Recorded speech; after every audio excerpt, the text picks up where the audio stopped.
Displacement time graphs. A displacement time graph is one way of representing the motion of an object.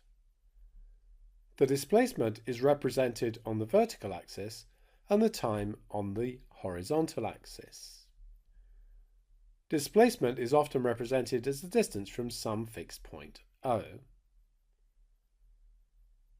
So here we have the displacement in meters and the time in seconds in this particular case. We should note that in the case of an object moving back and forth along a line, such as this, where O is somewhere here, we would consider one side of O to be positive, usually the right-hand side, and the other negative.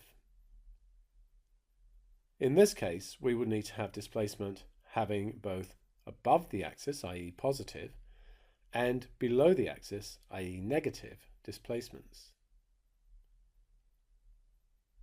If we have an object that does something like this,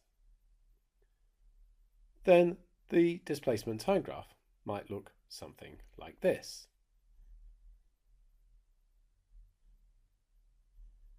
The gradient of a displacement time graph indicates the velocity of the object.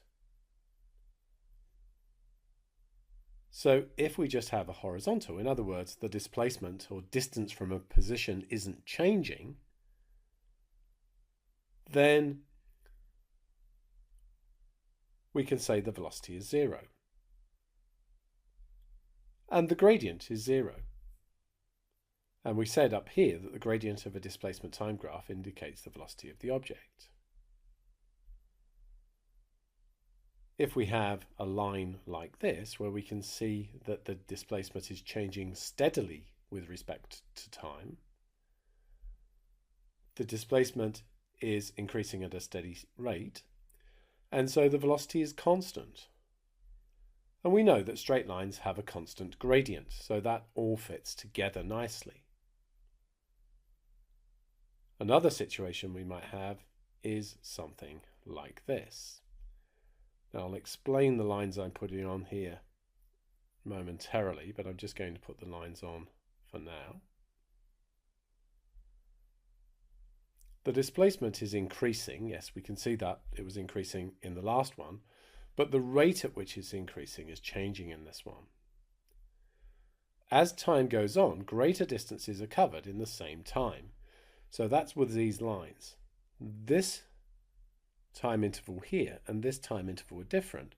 But if we look at the change in displacement, it's much larger here because the object is traveling more quickly. And we can see that because of the steeper gradient up here compared to down here. So the conclusion we would draw from this is that the object is accelerating. The gradient of the curve is increasing, therefore the velocity is increasing, so the object is accelerating. Velocity is the rate of change of displacement. Average velocity is the displacement from the starting point divided by the time taken.